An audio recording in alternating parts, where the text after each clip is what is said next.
if the government shutdown were to last into November, SNAP benefits would be halted for people. So people wouldn't receive those grocery benefits that they're expecting that help them buy those essential grocery items for their family. This is Hourglass, the podcast for United Way of King County in Seattle. Coming up, a conversation about the possible loss of SNAP benefits to millions of people nationwide. United Way of King County has championed the impact of the Supplemental Nutrition Assistance Program, or SNAP, which provides families across our nation with the means to keep food on the table. But due to the current federal government shutdown, funding to SNAP hasn't been replenished, and the program could soon run out of money. We sat down with United Way's Director for Ending Hunger, Sara Seelmeyer, about what this could mean for SNAP recipients in Washington state, and how United Way and our partners are responding to help those already struggling to feed their families. We will also discuss our free tax preparation campaign and a local volunteer opportunity. I'm your host, Joe Burris. Thanks for tuning in. The United States is on the verge of seeing firsthand how many people across our country depend on federally funded nutrition programs to avoid hunger, and what would happen if those nutrition benefits were no longer available. That's because the Supplemental Nutrition Assistance Program, the largest nutrition assistance program in the United States, could soon be put on hold if lawmakers don't replenish the program amid the current federal government shutdown. According to USDA data, the Supplemental Nutrition Assistance Program, otherwise known as SNAP, averages 41.7 million participants each month and accounts for 70% of the USDA's nutrition assistance spending annually. The USDA says that SNAP benefits reduce the depth and severity of poverty in recipient households, particularly among children who experience the nation's highest poverty rates. And a National Institutes of Health report says that SNAP not only reduces food insecurity, but allows for greater spending on other family needs, including health care. With all the benefits of a program that, according to the Food Research and Action Center, lifted 4.6 million people out of poverty in 2015 alone, you would think that our lawmakers would work double time in safeguarding SNAP. Instead, SNAP funding has gone unreplenished amid the second longest federal government shutdown in U.S. history. The program could soon run out of money. And now families, food banks, state and local governments, and nonprofit organizations across the country have their sights set on October 31st, the deadline for SNAP funding to be restored for recipients to receive November benefits on time. Reportedly, the USDA has said that without such restoration, there will not be sufficient funds to pay full SNAP benefits in November. States distribute those benefits, and according to an ABC News report, states like Texas and Pennsylvania said that they may suspend November SNAP benefits distribution altogether if the federal government shutdown goes past October. SNAP hasn't been the only federal nutrition program jeopardized since the shutdown began on October 1st. The Women, Infants, and Children program, which provides healthy foods, health screenings, and referrals to millions of mothers and their babies nationwide, was also on the verge of running out of money until the federal government recently transferred additional funds to the program. As for SNAP, however, the USDA issued a statement last week saying that the program would not receive additional funding for November benefits. In Washington state, about 1 million residents received SNAP benefits in 2024, 34% of which were under age 18 and 22% of which were seniors. Many Washington residents who receive SNAP benefits were already concerned about the impact of recent federal legislation that mandates some of the largest cuts to SNAP in the program's history. United Way of King County has long championed the impact of SNAP, and in July, members of our staff traveled to Washington, D.C. for the United Way Worldwide Advocacy Forum and Capitol Hill Day to discuss with Congress ways to protect and strengthen SNAP. Among those who traveled to D.C. was Sara Seelmeyer, United Way's director for ending hunger. For this episode of Hourglass, we sat down with Sara to discuss how the current government shutdown could impact SNAP recipients in Washington state going forward, and how United Way and our partners are responding to help those already struggling to feed their families. Here's what Sara had to say. If SNAP benefits aren't funded in November, it will impact over 900,000 people in Washington state, representing about $167 million in lost benefits. Can you let us know where the issue with the shutdown regarding the November SNAP benefit stands at this moment? Yeah, absolutely. So in the United States, we're really fortunate to have a lot of federally funded nutrition programs that support low-income people in our community. And SNAP is the biggest nutrition program in our country. It supports over 200,000 people in King County and nearly 1 million people in Washington state. The challenge is that during a government shutdown, of course, we see the federal funding to programs like SNAP, WIC, school meals. We see that funding halted. The government was able to fund SNAP benefits during the month of October because of the way the program is funded. If the government shutdown were to last into November, SNAP benefits would be halted for people. So people wouldn't receive those grocery benefits that they're expecting that help them buy those essential grocery items for their family.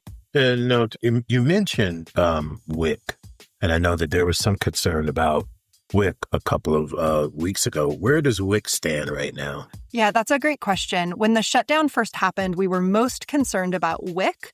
Because of the way WIC is funded, they didn't have contingency funding available to support benefits. And so we were in a position in early October where we thought WIC benefits might run out in the first or second week of the month. WIC is a program that helps families buy critical essentials for infants and young children, things like infant formula or milk or cereal that families rely on. We were fortunate to see that the USDA did hear community demand across the country and heard, hey, during a shutdown, it's not okay for infants and young children to go without. And the USDA did use their discretionary authority to move contingency funding into WIC to ensure that the program will remain funded throughout October and through most of November should the shutdown continue. Okay. And some of our partners, our national partners, are pushing the USDA to reallocate funding to support November SNAP benefits. I guess that would kind of be similar to what they did with WIC. That's correct. Even if the shutdown continues, the USDA has the authority to move money into SNAP and ensure that the program remains funded. That is something that could happen today. It is something that could happen tomorrow. There's really no need for us to all be so worried about SNAP when the USDA has this authority. But because the USDA hasn't acted yet, we're really having to think about what does that contingency planning look like if November SNAP benefits don't come through and families have to go without. So they could do this without the shutdown being lifted. Correct. For how long? They have contingency funding available right now that would fund benefits for most of November. And what we saw with WIC is they pulled money out of other accounts like revenue from tariffs in order to fund the program. And so there is certainly money available for November benefits at minimum, if not longer. Wow. And we, United Way, we've been distributing emergency grants to support food banks in King County. Talk a little bit about that effort. That's correct. You know, when the government shutdown first happened, we knew that people would be turning to their local food banks or food pantries, whether they were a family who was impacted by their benefits not coming through, or they were a federal employee who is going without pay right now and needs some extra support to get by. So we've provided funding to all of the big food bank coalitions in our region who are able to bulk purchase food at a lower cost than what you or I might find the prices are at Safeway or at Walmart. And then they're able to send that food out to all of their local food bank partners throughout our region. That can't fill the entire gap caused by the federal government shutdown, but it is one way that we're showing up in the community to support our partners and our neighbors. Great. And we are working with partners on a broader emergency response plan. At minimum, we're hoping to land on a coordinated statewide messaging and coordinated advocacy strategy. Talk a little bit about that and what should people be doing in the meantime? That's such a good question. We want to make sure that if you are a community member who is impacted by the federal government shutdown, if you are a SNAP recipient who is at risk of losing benefits, we want to make sure that folks are getting accurate information that they can trust. And so we're working with our partners like Food Lifeline and Northwest Harvest to make sure that that messaging is going out broadly across the community and that folks are getting accurate information that they can rely on and trust.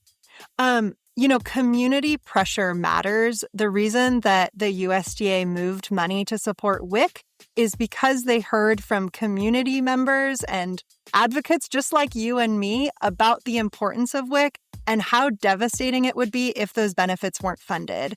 As community members, we really need to do the same thing around SNAP. So whether that's getting on social media and saying that SNAP benefits should be funded during the shutdown, or that's contacting your congressional representatives, your senators and representatives, that all matters.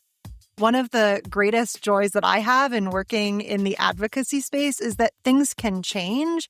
And while we might be taking a step back right now in terms of food access, we certainly will take steps forward as a country as well in the future. And so folks should continue to engage in these issues, should talk about the importance of federal assistance programs like SNAP as they're talking to people in their community.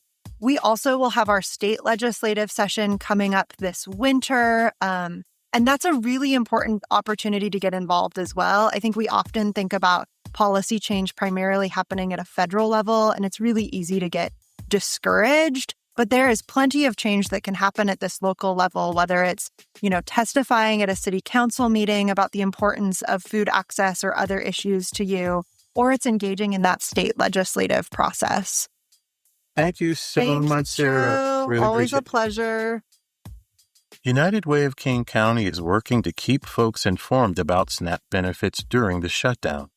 Log on to our website, uwkc.org, or check out our Instagram, Facebook, and LinkedIn accounts for updates. United Way of King County's free tax preparation campaign is gearing up for another tax season. Funded by United Way, the IRS, and the City of Seattle, United Way's free tax prep service is for individuals who make up to $80,000 a year, or up to $96,000 for non-single filers. United Way tax prep specialists help clients understand their tax situations and take advantage of benefits such as the Earned Income Tax Credit and the Working Families Tax Credit. In 2025, United Way served 18,200 of our neighbors, helping them access more than $16 million in tax credits and refunds. United Way tax sites will open on January 25th, but currently we are seeking volunteers for more than 20 free tax prep locations throughout King County, including sites at the downtown Seattle Library and in South Center Mall, as well as our virtual tax site. Volunteers are fully trained and IRS certified. To sign up, log on to uwkc.org/taxvolunteer. And for another local volunteer opportunity, University District Food Bank is looking for volunteers to help assist in serving food insecure members of our community. If you have just a few hours a week to give, you can make an impact on people's lives. The food bank has opportunities on Monday through Saturday, with some shifts during evening hours. For more information, log on to udistrictfoodbank.org/get-involved. At United Way of King County, we are working side by side with communities to build an equitable future for everyone. Hourglass United Way is a podcast that highlights how we and our partners spend time making a difference in our communities. Our work is made possible by the generous donations from people like you. Please send comments and suggestions about our podcast to hourglassunitedway@gmail.com. To learn more about our work or to support United Way, log on to uwkc.org. I'm your host, Joe Burris. Thanks for listening. Until next time.